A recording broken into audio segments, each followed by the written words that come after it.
നമസ്കാരം. ഞാൻ കെ ചന്തു കൃഷ്ണ, കല്ലിയൂർ ഗ്രാമപഞ്ചായത്തിൻ്റെ മുൻ പ്രസിഡൻറ്റും ഇപ്പോൾ ഗ്രാമപഞ്ചായത്ത് അംഗവുമാണ്. നമ്മളിപ്പോൾ നിൽക്കുന്നത് പെരിങ്ങമല ഇടുവയിലുള്ള ശ്രീമതി ഷീലയുടെ വീട്ടിലാണ്.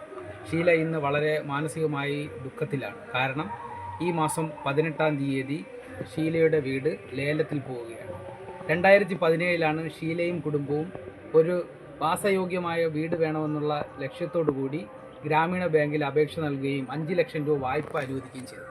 എന്നാൽ നിർഭാഗ്യവശാൽ ഷീലയ്ക്ക് മാനസിക രോഗം മൂർച്ഛിച്ചത് കാരണം അതിൻ്റെ ചികിത്സയും തുടർന്ന് ഇയാളുടെ ഭർത്താവിന് അപകടത്തിൽപ്പെട്ട് വലിയ മാരകമായിട്ടുള്ള രോഗങ്ങൾ വന്നത് കാരണവും ഈ എടുത്തിട്ടുള്ള വായ്പ തിരിച്ചടയ്ക്കാൻ സാധിച്ചില്ല.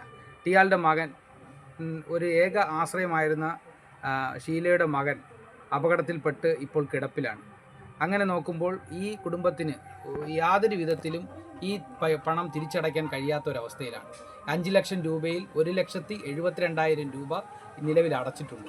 ഇനി ഏകദേശം 8 ലക്ഷം രൂപയുണ്ടെങ്കിൽ മാത്രമേ ഈ ലോൺ ക്ലോസ് ചെയ്ത് പ്രമാണം തിരിച്ചെടുക്കാനായിട്ട് സാധിക്കൂ. ഇന്നത്തെ സാഹചര്യത്തിൽ ഈ കുടുംബത്തിന് ഈ വീട് വിട്ട് ഉപേക്ഷിച്ച് പോകുകയല്ലാതെ വേറെ ഒരു മാർഗവും കാണുന്നില്ല. പണം തിരിച്ചടയ്ക്കാനുള്ള യാതൊരുവിധ ശേഷിയുമില്ല. ഈ നിർദ്ധരായ കുടുംബത്തെ സഹായിക്കേണ്ടത് സാമൂഹ്യ പ്രതിബദ്ധതയുള്ള ഈ സമൂഹത്തിന് മാത്രമേ കഴിയുകയുള്ളൂ. അതുകൊണ്ട് പ്രിയപ്പെട്ട സുഹൃത്തുക്കളും സുമനസ്സുകളും സഹായിച്ച് ഈ ഗ്രാമീണ ബാങ്കിൽ നിന്ന് എടുത്തിട്ടുള്ള വായ്പ 8 ലക്ഷം രൂപ അടയ്ക്കുന്നതിന് വേണ്ടി എല്ലാവരുടെയും ഒരു സഹായം ഈ കുടുംബത്തിന് ഉണ്ടാകണമെന്നാണ് എനിക്ക് വിനയപൂർവ്വം അഭ്യർത്ഥിക്കാനുള്ളത്. ഈ കുടുംബത്തിന് വേണ്ട കരുതൽ കൊടുക്കാൻ ഈ സമൂഹം ഒറ്റക്കെട്ടായി മുന്നോട്ട് വരണമെന്ന് വിനീതമായി അഭ്യർത്ഥിച്ചുകൊണ്ട് എല്ലാവരുടെ സഹായവും പ്രതീക്ഷിച്ചുകൊണ്ട് നിർത്തുന്നു. നമസ്കാരം.